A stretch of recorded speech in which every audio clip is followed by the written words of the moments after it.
Look at the device you're watching this on right now. Maybe it's an iPhone, maybe a Samsung.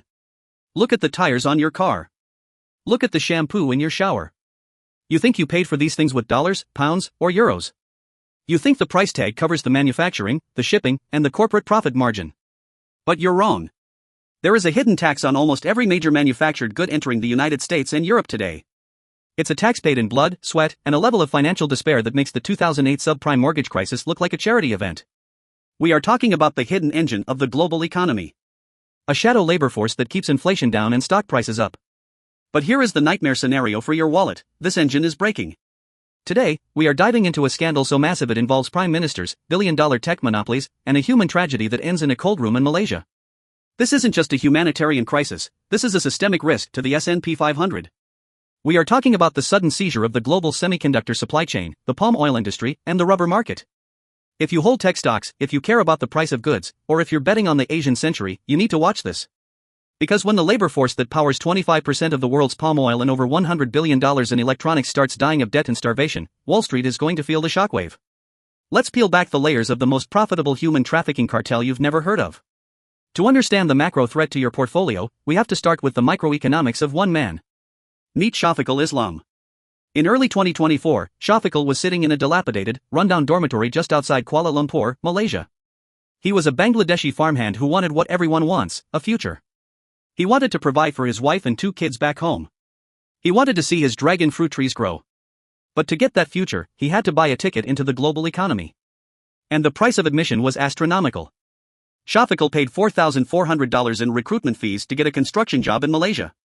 Now, to you and me, $4,400 might sound like a used Honda Civic. But let's adjust for purchasing power parity. For a rural Bangladeshi farmer, that debt load is the equivalent of an American taking out a $140,000 unsecured loan just to get an entry-level job at McDonald's. Imagine that. Starting your career $140,000 in the hole, with an interest rate ticking up every single second. Shofiqul gambled everything. He mortgaged his life. He flew to Malaysia. He was picked up at the airport, dropped off at a rusty building with hole-in-the-floor toilets, and told to wait. He waited 147 days. The job never came. The visa expired. The debt kept growing. On a morning in February 2024, after a heartbreaking video call with his daughter hiding his tears so she wouldn't worry, Shofiqul gasped for air, went into convulsions, and died. His roommates say he died of stress.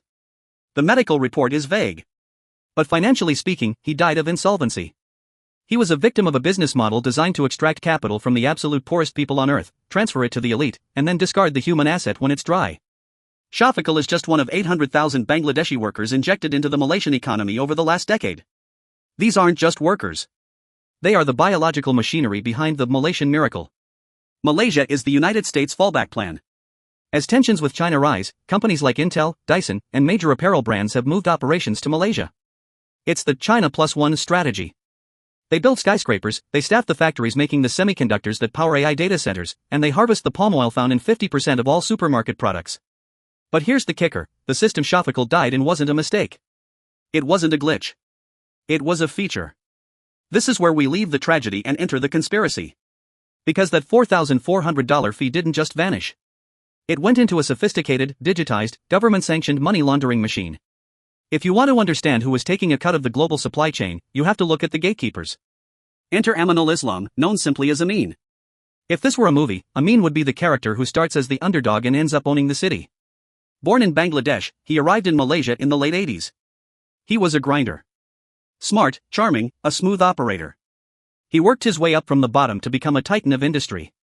Today, he wears a watch on one wrist that costs over $100,000, a Cecil Purnell. On the other, he wears a smartwatch. He sits in meetings with prime ministers. Amin realized something brilliant and terrifying back in 2008. He realized that the chaotic flow of human labor could be digitized. He founded a company called Bestanet. Bestanet pitched the Malaysian government a solution: we will digitize the recruitment of migrant workers. We will use software to cut out corruption, track health data, and make the system efficient. It sounds like a standard Silicon Valley pitch, right? Disrupting the labor market. But in 2015, the Malaysian government, specifically the Home Affairs Ministry, handed Bestanet the keys to the kingdom.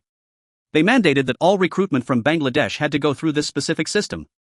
But there was a catch. A massive, monopolistic catch. The government limited the recruitment to just 10 Bangladeshi agencies out of over 1,000 available. Imagine if the US government said, you can buy a house, but you can only use one of these 10 real estate agents, and they all charge a 500% premium. This created a cartel. A bottleneck. According to investigations, lawsuits, and witness testimonies, these 10 chosen agencies formed a syndicate. To get a worker into Malaysia, other agencies had to pay a syndicate fee to this cartel. We're talking about $1,350 per person in pure graft. Where did this money go? Allegations suggest it flowed up the chain, lining the pockets of recruiters, intermediaries, and potentially, the political elite who sanctioned the monopoly. We are talking about over $1 billion in syndicate fees extracted from the poorest people in Asia over a decade. Amin denies involvement in the fees. He says his software is just the highway, and he can't control the drivers. But the highway he built has turned into a toll road where the toll is higher than the lifetime earnings of the people driving on it. This is rent-seeking 101. In economics, rent-seeking is when an entity increases its own wealth without creating any benefits for society. Bestanet and this syndicate didn't make the workers better. They didn't make the factories more efficient. They just placed a clamp on the hose and demanded payment to let the water flow. And the result? The cost of labor recruitment for a Bangladeshi worker skyrocketed to $6,600, double what workers from Indonesia or Nepal pay. Now, you might be asking, why doesn't the government stop this? Welcome to the Iron Triangle. This is a concept we usually apply to the US military-industrial complex, but it fits perfectly here. You have the private sector, the bureaucracy, and the political elite. Reports indicate that high-level officials, including those in the Home Affairs Ministry, were fully aware of this scheme. Why? Because the money is too good. When Anwar Ibrahim became Prime Minister in 2022, he ran on a platform of reform. He promised to clean up the corruption. There was talk of cancelling Bestanet's contract. It looked like the game was over for Amin. But then, the empire strikes back. Sources say Amin tapped his network. He allegedly met with anti-corruption officials. Lobbying intensified. The result? In early 2024, Prime Minister Anwar made a surprise announcement: Bestanet would get an extension. The investigation? Dropped. The monopoly? Intact. The spice must flow. This creates a dangerous environment known as state capture. This is when private interests significantly influence a state's decision-making processes to their own advantage. For you, the investor, state capture is a massive red flag. It means the rule of law is subservient to the rule of the deal. It means contracts aren't awarded on merit, they are awarded on connections. And most importantly, it means that when the international community comes knocking with sanctions, the government is often powerless to fix the root cause because the government is the root cause. And make no mistake, the international community is knocking. Okay, let's pivot. Why should a viewer in London or New York care about Shofiqul or Amin? Because this corruption isn't contained in Malaysia. It is exported in every microchip, every rubber glove, and every bottle of palm oil that lands in Western ports. Here is the transmission mechanism of how this crashes your portfolio. 1. The supply chain contamination. The US Customs and Border Protection has a nuclear weapon in its trade arsenal called the Withhold Release Order. If the US government suspects goods are made with forced labor, they can seize them at the border. They have already done this. They slapped sanctions on Malaysian rubber glove makers and palm oil giants in recent years. The stock prices of these companies tanked. But the big risk is electronics. Malaysia is a global hub for semiconductor packaging and testing. It handles about 13% of the global market for chip packaging. Intel, Infineon, and XP, they all have massive operations there. If the US State Department decides that the forced labor of Bangladeshi migrants is systemic in the electronics sector, which evidence suggests it is, and issues WROs on Malaysian electronics, we are looking at a supply chain heart attack. Remember the chip shortage of 2021 that made it impossible to buy a car or a PlayStation? Imagine that, but triggered by a human rights embargo. 2. The ESG time bomb. Institutional investors are obsessed with ESG criteria. If you are holding an ETF that tracks the S&P 500, you are holding companies that rely on this Malaysian supply chain. When news breaks that a major supplier is essentially using debt bondage slave labor, the social score crashes. Funds are forced to divest. Capital flight ensues. We've already seen Dyson, the vacuum giant, cut ties with a Malaysian supplier over forced labor allegations. ATA's stock price collapsed overnight, losing 70% of its value. This is a systemic risk. If you own Apple, Tesla, or Nvidia, you are exposed to Malaysian labor risk. If those workers are debt bonded, trapped, and dying, that is a liability on your balance sheet. 3. The inflationary pressure. This corrupt recruitment system artificially inflates the cost of labor. The bribes, the fees, the middlemen, all of that is dead weight loss. Eventually, that cost is passed down or results in inefficiencies. But more dangerously, if the flow of workers stops because Bangladesh bans the export of labor, wages in Malaysia spike. Production costs rise. That inflation travels across the Pacific and hits you at Walmart. Let's go back to the ground level. The tragedy of Shofiqul is not unique. It's a template. The system is designed to create a surplus of desperate people. Companies like Petrazera were approved to recruit workers despite having zero revenue for 2 years. How does a company with no business get approval to import 1,500 humans? Because the product isn't the construction job. The product is the recruitment fee. These ghost companies exist solely to traffic people, collect the fees, and then abandon them. When Shofiqul died, his roommates were left in limbo. They are debt bonded. They can't go home because they owe $4,400. They can't work legally because their employer ghosted them. So, they disappear into the black economy. They become undocumented illegal aliens, working for cash under the table, completely outside the protection of the law. This creates a massive, unstable underclass in Malaysia. We are talking about tens of thousands of young, angry, indebted men with nothing to lose. History tells us that this is the recipe for social unrest. If riots break out, or if the Malaysian government launches a crackdown, the factories stop. The ports close. The supply chain snaps. And let's look at Shofiqul's widow, Honara. She is back in her village in Bangladesh. She sold her future to send her husband to his death. Now, she is raising 2 children alone, pursued by loan sharks. The agency refunded half the money, but she is still drowning in debt. This is the multiplier effect of poverty. The economic damage done to that one family in Bangladesh removes them from the global economy as consumers for a generation. It creates instability in South Asia. It feeds the cycle of desperation that leads to more migration crises. So, where do we go from here? As financial observers, we need to forecast the probabilities. Scenario A, the business as usual. The most likely short-term outcome. Amin and Bestanet keep their contract. The bribes keep flowing.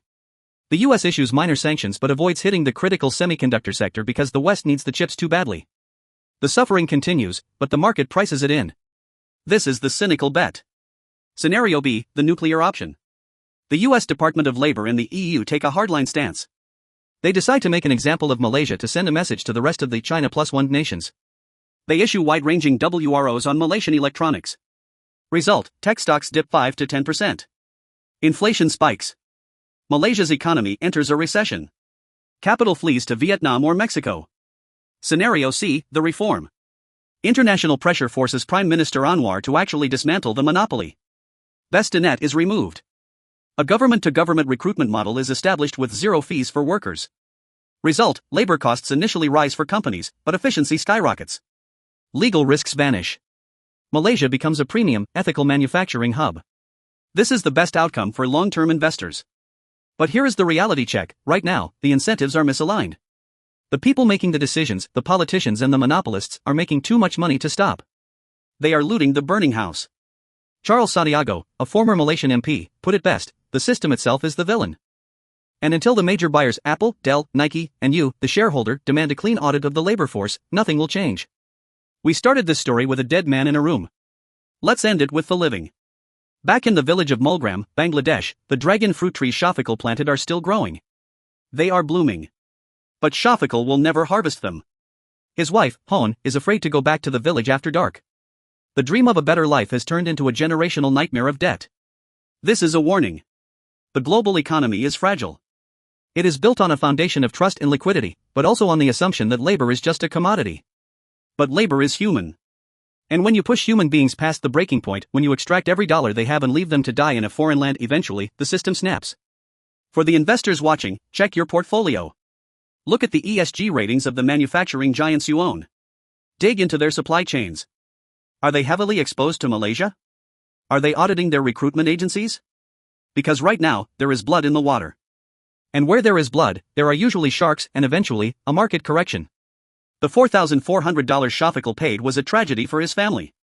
But if we ignore the corrupt machinery that took it, the cost to the global economy will be in the trillions.